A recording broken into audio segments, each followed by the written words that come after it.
So it turns out former President Trump was willing to do literally anything to protect our border, you know, kind of like a president is supposed to do. In a 60 Minutes interview set to air on Sunday, Donald Trump's former Secretary of Defense, Mark Esper, said that there was a plan to send troops to the border. Take a listen. Caravans are coming, and we need to get troops to the border, and we need 250,000 troops. And I think he's joking. And then I turn around and I look at him, and these deadpan eyes, it's clearly he is not joking. And Milley comes back days later, and the door opens up, and he's waving a document in his hands, and he says something like, "Secretary, you're not going to believe this."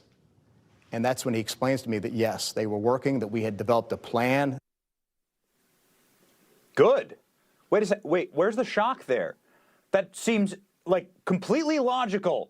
How much money are we spending to Ukraine to defend their borders? Why not defend our borders also? Seems extremely common sense stuff.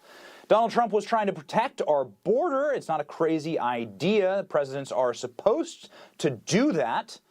And Donald Trump knew what he was doing. Preliminary numbers show that over 200,000 encounters with illegal migrants in April. Extremely high numbers, record high numbers. This is, of course, under Joe Biden. There's better security at Mar-a-Lago than at the border. I know this. I was there this last week. Don't miss Donald Trump right about now? Yeah, you got to be crazy. Here to weigh in, Common Sense Cowboy Patrick Dorinson. Patrick, what do you think, man? I love the hat, by the way. Seems like you could be a man who could build the border wall yourself. Wouldn't want to get into a shootout with you in the middle of a western town, but it seems like we are totally helpless now on our southern border. Well, first of all, when Mark Esper tells his story, the media naturally looks at it as if it's gospel, and his character witness is Mark Milley. So first of all, consider me suspicious on that. And second of all, this is another book from Washington nobody's going to read and is going to end up on the bargain table at Barnes & Noble.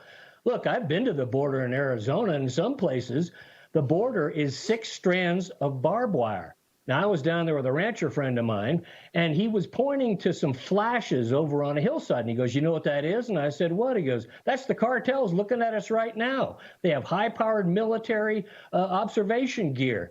Look, in 1916, President Wilson sent General Blackjack Pershing across the border to chase that no-good Pancho Villa. Now, the mission wasn't absolutely successful, but it scared the heck out of Pancho Villa, and we got to do the same thing to these cartels. We can't hold them at the border. Maybe at some point we got to get on the other side of the border and tell the Mexicans, get out of our way, because we're coming to take out those cartels. Well, I think there's a lot of Americans who'd agree with you that the cartels are the most evil organizations on planet Earth. One of those Americans would be Donald Trump. He was willing to get to the other side of the border, quite literally, with missiles. According to Esper, Donald Trump also intended on sending missiles into drug factories in Mexico, destroying drug labs, adding that it would be known to us, and Mexico, you know, they just can't get the problem under control, so maybe it's time that we launch a couple of cruise missiles over into Mexico and blow up the drug plants. That's alpha MAGA right there. Are you in favor of this plan, sir? Well, I don't know if I really want to start sending cruise missiles across the border, and you know, but at some point there has to be either some kind of joint mission with the Mexicans, some kind of operation that goes in and takes these guys out. They're the ones who control the border, whether it be immigration or drugs or anything else coming across. Nothing crosses the border without the cartels. And as long as the Mexican government is not willing to do anything, we have to consider what our options are, because the drugs that are coming across the border are killing our people, and something has got to be done to stop this. Now, as far as a guy like Esper is concerned, you know, he's just another part of the same bunch of Washington people who've let this immigration problem fester for all these years. They don't want to do anything about it. And so all of a sudden, when somebody proposes something a little radical, they go, "Oh, you know, I was against it, and this is a crazy thinking." Well, let's have some kind of out-of-the-box thinking if we're ever going to get control of this thing. Because once they lift Title 42, you're going to see people coming across like the Mongol horde swept across Europe.